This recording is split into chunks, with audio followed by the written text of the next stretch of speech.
Bien, vamos a abordar las rentas variables, en este caso particular las rentas variables en progresión geométrica, una vez que ya hemos finalizado de ver todo lo que son las rentas constantes.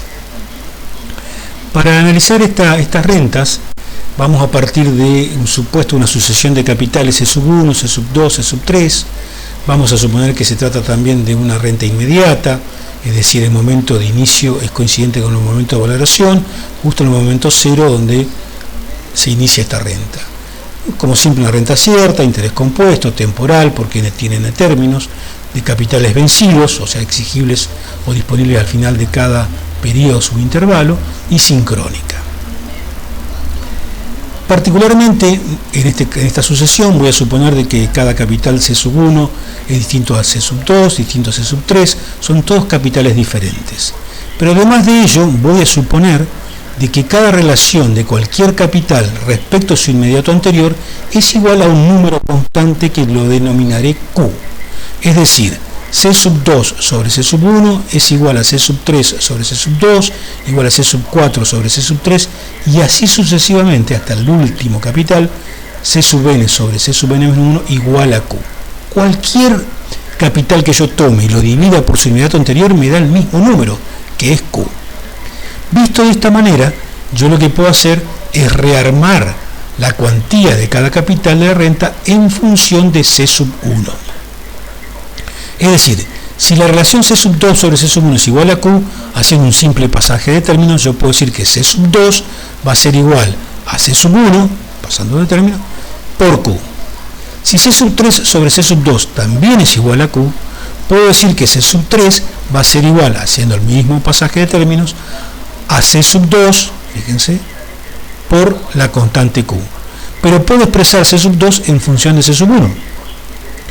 Por lo tanto, C3 será igual a C1 por 2 veces Q. Como esta es una constante, lo que estoy diciendo es que será igual a C1 por Q al cuadrado. Y así sucesivamente podría seguir, y puedo concluir de que cualquier capital C(j) es igual al capital C(1), siempre en función del primero, multiplicado por la constante Q a la j menos 1.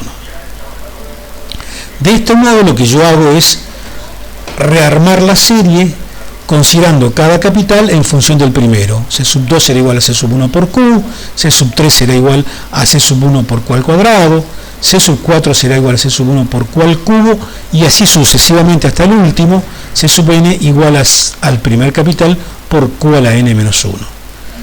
Una vez realizado este paso, lo que hago es reubicar en la recta del tiempo la cuantía de los capitales, pero ahora en función del primero.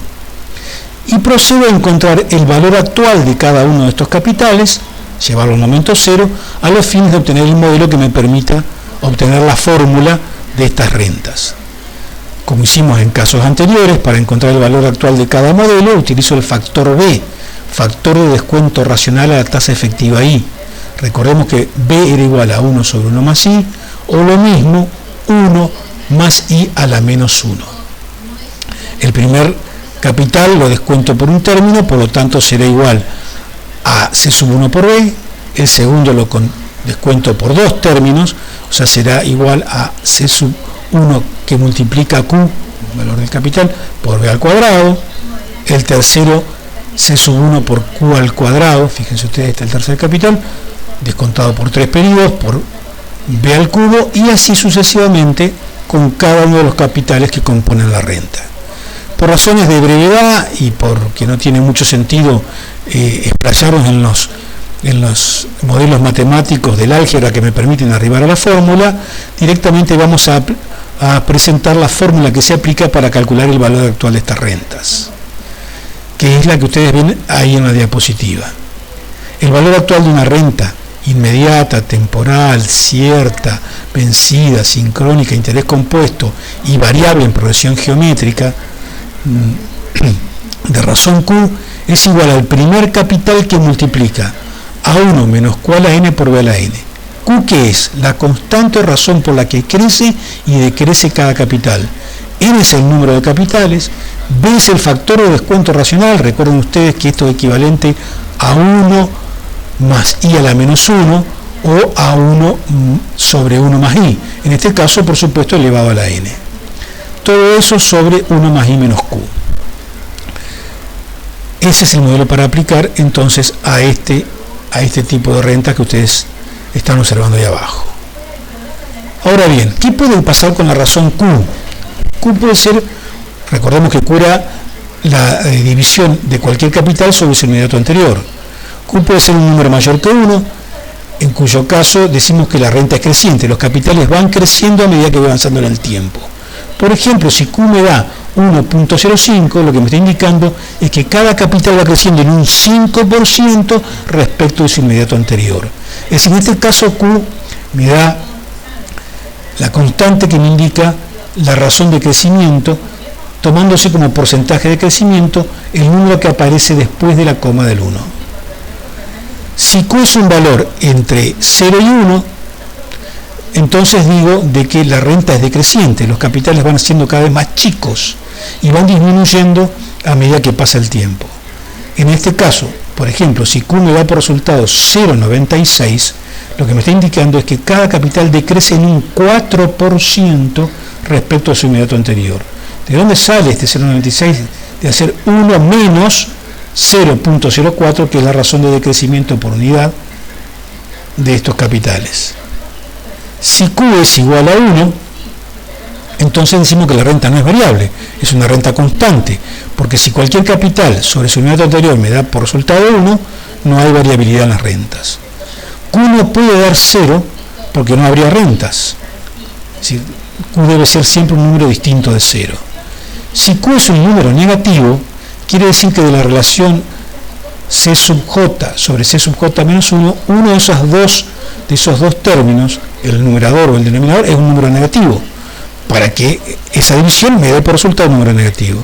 Por lo tanto, estarían ante una alternancia de números positivos y negativos, o sería la alternancia de ingresos, egresos, ingresos, ingresos, que no tiene sentido estudiarlo en esta unidad. Un caso especial es cuando Q es igual a 1 más I. Es decir, Q es la razón de crecimiento de cada capital, se trata de una renta creciente, pero justo coincide con el valor de 1 más I. Acá aparece una indeterminación que hay que salvarla de alguna manera en el desarrollo de la fórmula, para lo cual recomendamos consultar el libro de la cátedra en la página 180 y 181. ¿Qué ocurre con el valor final de la renta? Bien, como en los casos anteriores, para obtener el valor final de una renta variable en progresión geométrica, inmediata, a interés compuesto, sincrónica, cierta, temporal y vencida, aplicaremos el concepto de desplazamiento del valor del conjunto. Es decir, al modelo del valor actual, que es lo que ustedes ven aquí, lo vamos a multiplicar por el factor 1 más i a la n. Lo vamos a desplazar desde 0 hasta n. Por eso lo multiplicamos por 1 más i a la n. Son n términos. Acá ustedes ven debajo el modelo que corresponde al valor actual de la renta, que es el que acabamos de deducir. Lo vamos a multiplicar por 1 más i a la n, y si nosotros aplicamos distributiva a esta expresión, vamos a tener que 1 por 1 más i a la n es igual a 1 más i a la n. Q a la n por b a la n se simplifica en Q a la n, porque recordemos que b a la n era 1 sobre 1 más i a la n. Por lo tanto, es el recíproco de este factor y se simplifica quedando en 1. Finalmente, la fórmula de valor final de la renta variable en progresión geométrica se resume en esto que ustedes ven dentro del recuadro, que es de color verde, siendo C sub 1 el primer capital, 1 más i a la n, menos Q a la n, que es la razón del crecimiento o decrecimiento, sobre 1 más i menos Q. De esta manera hemos encontrado el modelo de valor final. Si, además de considerar que la renta es variable en progresión geométrica y en lugar de ser vencida es adelantada, ¿qué habrá que hacer? Como ustedes ya saben y han hecho en los casos de las rentas constantes, aplicarle el factor 1 más i a el modelo del valor final de la renta. Las adaptaciones de los valores actuales de la renta variable en progresión geométrica para transformarlas en diferidas y anticipadas y a su vez en adelantadas son exactamente los mismos que ustedes hicieron para las rentas constantes. Es decir, no hay en estos casos cambio al al modelo que ya hemos visto anteriormente, hay que aplicarle los factores 1 más i a la menos d o 1 más i a la d para poder transformar la renta inmediata en diferida o anticipada. Para lo cual recomendamos la lectura de los capítulos correspondientes del libro, de la página 178 en adelante. Ustedes van a encontrar los modelos de adaptación para estos casos. Bien, luego continuaremos en el próximo video con un tratamiento especial de las rentas variables en progresión geométrica y a su vez perpetuas. Muchas gracias.